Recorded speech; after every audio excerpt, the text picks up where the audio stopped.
Hello everyone, स्वागत है आप सभी का किरण स्टाइल चैनल पर। कैसे हैं आप लोग? आई होप आप सभी लोग अच्छे होंगे, जहाँ भी होंगे अपना और अपनों का ध्यान रख रहे होंगे। आज मैंने कोई ब्लॉगिंग नहीं की है, आज मैंने शेयर की है आपके साथ अपनी एक्सरसाइज रूटीन। तो यहाँ पर मैं सबसे पहले इस तरीके से स्ट्रेचिंग कर लेती हूँ, इससे बॉडी खुल जाती है और फिर इधर से उधर आप स्ट्रेच कर सकते हैं। तो बहुत ही बेसिक से स्टेप्स हैं, लेकिन इनको रिपीटेशन ज़्यादा होते हैं और इनको अगर आप डेली करेंगे तो आपके लिए ईजी रहेगा। हमारे मसल्स स्टक हो जाते हैं डेली टू लाइफ में, तो इस वजह से स्ट्रेचिंग करना बहुत ज़रूरी हो जाता है। और जब हम स्ट्रेचिंग करना स्टार्ट कर देते हैं ना, तब हमारी बॉडी ऑटोमेटिक हमको हल्की और खुली हुई लगती है।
हर एक्सरसाइज के बाद मैं थोड़ा सा गैप ले लेती हूँ 1 से 2 मिनट का, उसके बाद से मैं एक्सरसाइज शुरू कर देती हूँ। और ये बेसिक से एक्सरसाइज हैं जो दिखने में बहुत सिंपल हैं, लेकिन बहुत ही इंटेंशफुल होते हैं। इनकी रिपीटेशन बहुत ज़्यादा है, 100 टाइम्स है, लेकिन स्टार्टिंग आप 20 से ही कर सकते हैं। फिर धीरे धीरे 50 टाइम, 60 टाइम ऐसे करके मैं 100 तक करती हूँ। और उसके बाद से स्टार्टिंग मैंने 25 to 50 से ऐसे करके किया था। और ये मैं सिंपल अपने आप को बेंड वाला करती हूँ, जिसमें हम टो को टच करते हैं या आप धरती को टच कर सकते हैं। अगर स्टार्ट एकदम किया है तो एक दिन में नहीं होगा, धीरे धीरे होगा। ऐसे 5 से 6 बार आप करेंगे तो आसानी से आप नीचे तक चले जाएंगे। और अगर नहीं भी जा पा रहे हैं तो कोई बात नहीं, 2-3 बार आप जब ये करने लगेंगे तो ऑटोमेटिक आपकी शरीर फ्लेक्सिबल होने लगती है और आराम से स्ट्रेचिंग हो जाती है। अपने बॉडी के साथ बहुत ज़्यादा ज़बरदस्ती ना करें। अगर एक्सरसाइज करते आ रहे हैं तब तो कोई बात नहीं है, लेकिन अगर अभी स्टार्ट किया है तो एक्सरसाइज बहुत ज़्यादा स्ट्रेच मत करें, जितना हो पा रहा है उतना करें। और यहाँ पर मैं ना योगा मैट बिछाना भूल गई थी, दरी पर ही शुरू हो गई थी, तो मुझे दिक्कत हो रही थी, इसलिए मैंने पहले योगा मैट को बिछाया, उसके बाद से फिर कंटिन्यूसली किया। एक्चुअली करती योगा मैट पे ही हूँ, पर वीडियो शूट करने के चक्कर में वो दिमाग से ही निकल गया मेरे। और फिर मैं वापस से अपनी गलती को सुधार लिया और यहाँ पर बिछा के वापस से एक लेग आगे करके और पीछे वाला जितना पीछे जा सके और आपका बैलेंस बना रहे। मेन चीज़ है कि आपका बैलेंस बना रहना चाहिए। और आप फिर स्ट्रेच कीजिए as possible as you can. तो जितना हो सके उतना कीजिए, जितना होल्ड कर सकते उतना कीजिए। परफेक्ट करने की कोई ज़रूरत नहीं है, बस मेथड सही करना है। और इसी तरीका का मैं फॉलो कर रही हूँ यहाँ पर।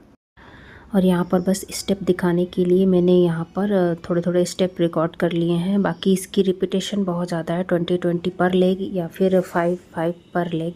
अगर एकदम नहीं हो पा रहा है तो अदरवाइज़ 20 से स्टार्ट कीजिए। एक लेग पर 20 स्ट्रेच करना है, 10 टाइम्स ऐसे करके। 3 बार रिपीटेशन रहती है इसकी, बाकी धीरे धीरे बढ़ाते हैं। और ये तो एक नॉर्मल सा स्ट्रेचिंग है, ये भी 2 तरीके से कर सकते हैं हम। एक ऐसे पैर खोल के थोड़ा सा डिफ़िकल्ट होता है बेंड होने में, लेकिन इफ़ेक्टिव होता है। अदरवाइज़ ऐसे नहीं बिल्कुल भी हो पा रहा है तो आप पैर को क्लोज़ करके भी कर सकते हैं। थोड़ा सा वो ईजी होगा लेकिन काम वो भी करेगा। तो इस तरीके से आप बेंड हो पाइए, जितना हो सकता है उतना ही कीजिए। बहुत ज़्यादा अपने आप को तकलीफ़ देने की कोई ज़रूरत नहीं है, धीरे धीरे हो जाएगा। उससे भी ज़्यादा इफ़ेक्टिव ये हाथ वाला रहता है। अगर आप ऐसे वाला करते हैं तो ये बहुत ही ज़्यादा इफ़ेक्टिव रहता है। ये हमारी फुल बॉडी स्ट्रेचिंग के लिए बहुत अच्छा है। अदरवाइज़ आप कमर पे भी हाथ रख के कर सकते हैं और जैसा आपको ठीक लगे। इसके कितने सारे वर्जन हैं, मैं भी यूट्यूब को ही देखकर फॉलो करती हूँ वीडियोस को, और मुझे जो सूटेबल लगता है मैं वो करती हूँ। बस इसकी रिपीटेशन बहुत ज़्यादा है, आप जितने रिपीटेशन कर सकती हैं उतना ये इफ़ेक्टिव रहता है। ये क्रॉस लेग वाला, इसको भी मैं 20 से 20 करती हूँ दोनों पैरों में। और ये रही हमारी कमर की एक और एक्सरसाइज जो कि कमर दर्द के लिए काफ़ी इफ़ेक्टिव है। इससे इजी मूवमेंट बनी रहती है पूरी बॉडी में, और हमको घूमने फिरने में भी या घर के काम करने में कोई दिक्कत नहीं होती। थोड़ा सा गैप लेती हूँ और उसके बाद से ये स्क्वाट करती हूँ। ये काफ़ी इफ़ेक्टिव है। तो इसको भी 20 टाइम्स ही मैं रिपीट करती हूँ, 5-5 करके।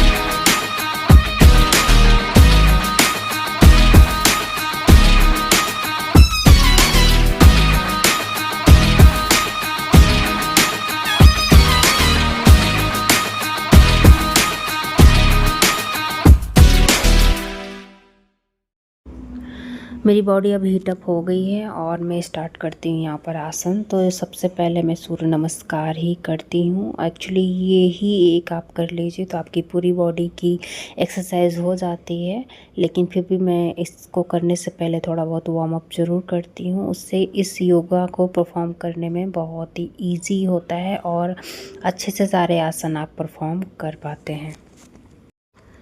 इसको परफॉर्म करते वक्त मैं ध्यान रखती हूँ ब्रीदिंग का। ख़ास तौर से मैं हर एक आसन पर एक सांस की ब्रीदिंग करती हूँ, यानी ब्रीद इन करती हूँ, दूसरे आसन पर ब्रीद आउट करती हूँ। इस चीज़ का मैं ध्यान रखती हूँ। बाकी सारे सेम स्टेप ही होते हैं जैसा हम सूर्य नमस्कार में करते हैं। सारे स्टेप को मैं प्रॉपर फॉलो कर रही हूँ और बस इस बात का ध्यान रखती हूँ कि मेरी ब्रीदिंग ऐसी रहे, मतलब हर एक एक्सरसाइज में इन रहे और दूसरे स्टेप पे मैं आउट करती हूँ। और ये सब करते हुए मैं 11 टाइम्स इसको रिपीट करती हूँ। और इसी को फॉलो करते करते ये 25 to 30 मिनट में मेरा ये 11 बार सूर्य नमस्कार होता है, क्योंकि मैं डीप ब्रीदिंग के साथ इसको करती हूँ, यानी बहुत लंबा सांस खींच के आराम से स्ट्रेचिंग करती हूँ। और इसको करने से वेट बहुत जल्दी ही रिड्यूस हो जाता है। बाकी के जो भी फैट वगैरह बॉडी में डिपॉजिट हैं वो बहुत ही आसानी से मेल्ट आउट होते हैं। बहुत ही इफ़ेक्टिव योगा है और आप 11 टाइम्स करने पर ही आपको पता चल जाएगा, आपकी बॉडी बहुत ज़्यादा स्वेटिंग करेगी और बहुत ही अच्छी मात्रा में कैलोरी बर्न होता है। तो इसको मैं 11 टाइम रिपीट करने वाली हूँ।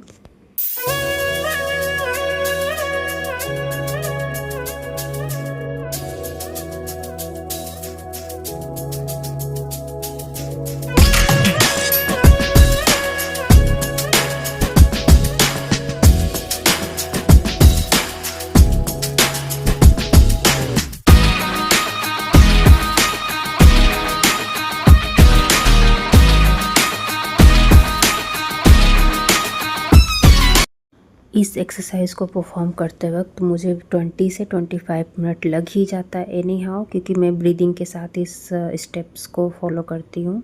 सारे स्टेप पर मैं ब्रीदिंग करती हूँ और स्वेटिंग देखिए बहुत ही ज़्यादा स्वेटिंग हो गई है। और आप जब करेंगे तब आपको पता चलेगा बॉडी में से स्वेटिंग कितनी होती है। ये काफ़ी इंटेंस हो जाता है ये ब्रीदिंग के साथ, तो डबल इफ़ेक्ट करता है। और यहाँ पर मैं बस अब बॉडी को हल्का फुल्का योगा करके नॉर्मल कर रही हूँ, ताकि मैं जितनी भी हीट जनरेट हुई है बॉडी नॉर्मल हो जाए। और इस तरीके से मैं 1-2 योगा के स्टेप फॉलो कर लेती हूँ रिपीटेशन सेम रखते हैं दोनों साइड्स के। तो कभी मैं 20 टाइम्स कर लेती हूँ, कभी 15 टाइम्स ही कर पाती हूँ। उसके बाद से बटरफ्लाई पोज कर लेती हूँ। एक्चुअली मेरा कोई फिक्स नहीं रहता है कि मैं ये पर्टिकुलर ही एक्सरसाइज करूँगी। मेरा जब जो दिमाग में आ जाता है, पॉपअप हो जाता है, मैं वो वाली एक्सरसाइज कर लेती हूँ। और बाकी मैं प्लैंक भी करती हूँ, बट आज मैंने प्लैंक नहीं किया हुआ है क्योंकि इन्हीं सब चीज़ों में बहुत ज़्यादा टाइम चला गया था मेरा। और प्लैंक जो मैं करती हूँ वो भी मैं किसी दिन शेयर कर दूँगी आपको। अभी रिसेंटली ही स्टार्ट किया है, पहले मैं करती थी बट अब मैंने फिर से स्टार्ट किया हुआ है। आज मैंने परफॉर्म भी नहीं किया हुआ है और आज ये वीडियो वैसे भी बहुत ज़्यादा लंबी हो जाएगी, तो इस वजह से इसको किसी और दिन करूँगी तो मैं शूट करके डाल दूँगी। और यहाँ पर मैं अनुलोम विलोम प्राणायाम परफॉर्म कर रही हूँ। पता नहीं मेरी ज़बान को क्या हो गया, इतनी अटक रही हूँ। और इस तरीके से कर कर के मैं वापस से बॉडी को कूल डाउन कर लेती हूँ। और ये मेरा फिक्स रहता है सूर्य नमस्कार के बाद। और इसके बाद से मैं यहाँ पर लेट कर ये वाले आसन करती हूँ। इसमें भी सांस को भरकर आपको लेग ऊपर रखने हैं और फिर लेग को नीचे रखते वक्त सांस को रिलीज़ कर देना है। तो जितनी देर होल्ड कर सकते हो उतनी देर कीजिए। मैं 15 से 15 मिनट तक, कभी कभी 20 मिनट तक भी होल्ड कर लेती हूँ, बट उसी तरीके से आपको सांस भी छोड़नी होती है सेम टाइम में। तो कुल मिला के सांस का ही इसमें ज़्यादा इफ़ेक्ट रहता है। सांस आपकी आसन को परफॉर्म करते वक्त सेम उसी तरीके से रहना चाहिए, वरना फिर तबीयत ख़राब हो जाएगा, मैं पहले ही बता दूँ। तो यहाँ पर इस तरीके से मैं इसको परफॉर्म कर लेती हूँ। मैं यहाँ पर दिखा रही हूँ वीडियो में, इसको भी मैं 20 से 30 टाइम ही करती हूँ, यानी 15 दोनों लेग से, और नहीं तो फिर 10 दोनों लेग से।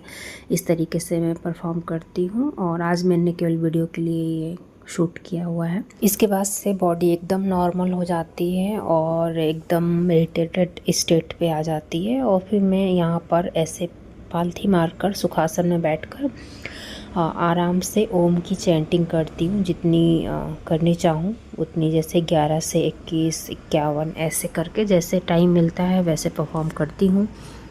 कभी ज़्यादा हो जाता है, कभी कम हो जाता है, तो वो डिपेंड करता है टाइम पर। बट इस वक्त 5 से 6 मिनट तो मैं करती हूँ इस तरीके से। और इस तरीके के सारे परफॉर्मेंस करते वक्त ना बॉडी ऑटोमेटिक वो काम डाउन हो जाती है, उस स्टेट पे चली जाती है कि अगर आप 11 बार भी चैंटिंग कर लें ओम की तो वैसे भी आपको बहुत पॉजिटिविटी मिलती है। और उसकी बेनिफिट तो वैसे भी बहुत ज़्यादा हैं, बताने की मुझे ज़रूरत नहीं है। तो माइंड आपका रिलैक्स रहेगा, कूल रहेगा, और अंदर जो हमारी इनलाइटमेंट होनी होती है हमारी बॉडी माइंड सोल की, वो आसानी से हो जाती है।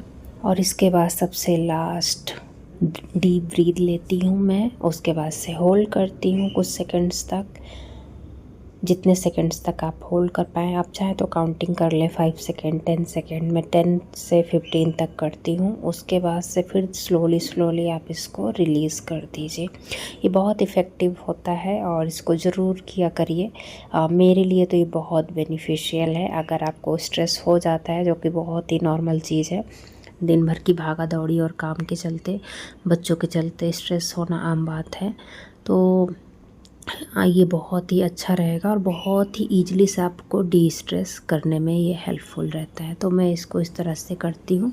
शुरू में मैं काउंटिंग करती हूँ, उसके बाद से मैं एक रिदम में आ जाती हूँ।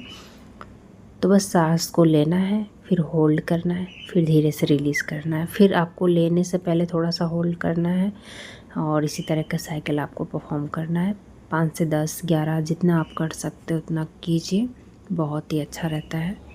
इसके बाद से मैं मेडिटेशन करती हूँ, यानी कि बस सांस पर ध्यान देना। ना ही वो डीप मेडिटेशन मतलब डीप ब्रीदिंग होता है और ना ही स्लो होता है, बस एक नॉर्मल ब्रीदिंग करती हूँ। कोशिश करती हूँ कि फुल ब्रीथ करूँ और अच्छे से उसको फिर रिलीज़ भी करूँ। तो वो बस सांसों पर ध्यान रखना होता है, या फिर थर्ड आई के बीच में आप ध्यान लगा सकते हैं। मेन चीज़ उसका ये होता है कि आपको थॉट लेस होना होता है, और जब आप इस प्रोसीजर में टैप इन कर जाते हैं तो फिर वो बहुत ही अच्छा रहता है और थॉटलेस होना ज़रूरी है हम सभी के लिए, इसीलिए मेडिटेशन किया जाता है। तो यहाँ पर मैं वो ही परफॉर्म कर रही हूँ और यकीन मानिए मैं वीडियो ज़रूर शूट कर रही थी पर मैं एकदम थॉटलेस हो गई थी, तो वीडियो काफ़ी लंबी हो गई है और मैंने इसको छोटा सा ही क्लिप यहाँ पर ऐड कर रही हूँ।